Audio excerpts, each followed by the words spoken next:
8 minutes, and she was fighting a 3-foot high swell, being guided here by local Victorians who lit bonfires along our coastline. Now, anybody from the east coast of the States?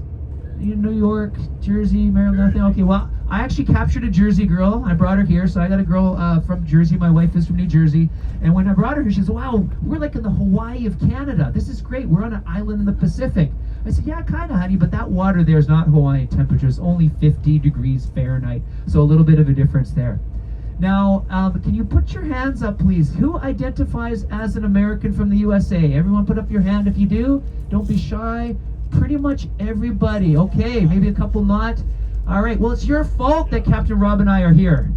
All right, it is your absolute fault because one of your presidents back in 1830 had this great idea. His name was President Polk, and he had this idea to send 500,000 settlers down the Oregon Trail. Probably remember the Oregon Trail, Manifest Destiny.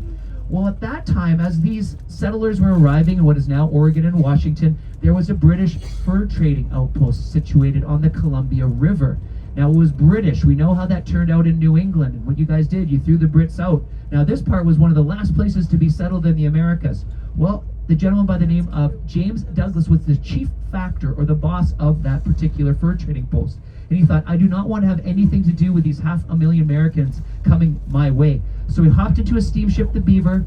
He started looking for a new location to relocate the fort. He came across what is now known as Southern Vancouver Island, and he named the fort Fort Victoria right here on this spot after the reigning monarch at the time, Queen Victoria, and the rest is history. 20 years after that, more or less, we were incorporated as the city of Victoria, named after the same monarch.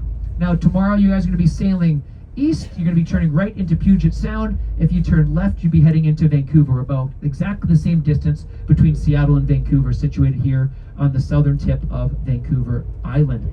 Now, if you take a look to your left, you'll notice there's a big lawn here on the left-hand side of the land yacht. You'll see there's a mile zero marker. Does anyone have any idea what that may be the beginning of? For all those people who have come to Canada before, mile zero, we are the most western point in Canada here.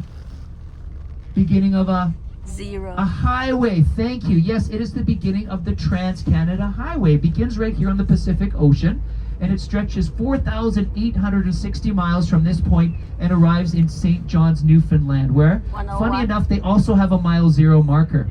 Right? So we've got one highway to look after. We call it the number one highway. Starts right here, and they also have a mile zero. I think they should have the 4,860 mile marker myself, because I read from left to right, not from right to left. But anyways, they're pretty nice people out there, nonetheless. Now, we are not the longest national highway in the world. We're the third longest after Australia and Russia. However, we are the most electrified, meaning that we are equipped to be able to recharge electric vehicles all the way across. You'll never be in need of electric charge if you so desire. Now, this park that we're passing on the right-hand side is the crown jewel of our 70 parks that we have here in the city of Victoria. It is known as Beacon. Can you turn it down just a Rob, can you turn it down a little bit? Yes. How's that? Is that better or too low? Got it. Better. Is that okay? Can everyone hear me okay? Yeah. Yeah, okay, fantastic, eh? All right, so the park here is 200-acre English-style park.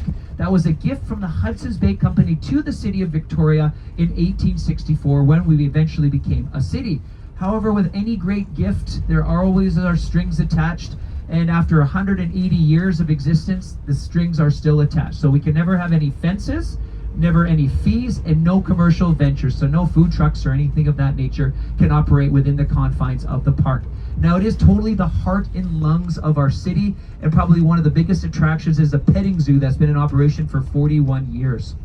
Now, we're going to take a look at one of the sites here. If it is safe, the captain will slow down a bit. I want you to take a look to your right, and you'll notice, I want you to look for a bridge on the other side of Goodacre Lake here. This is not for swimming, it's more just for waterfowl, but you'll see a medieval style bridge once we get around this holly bush here.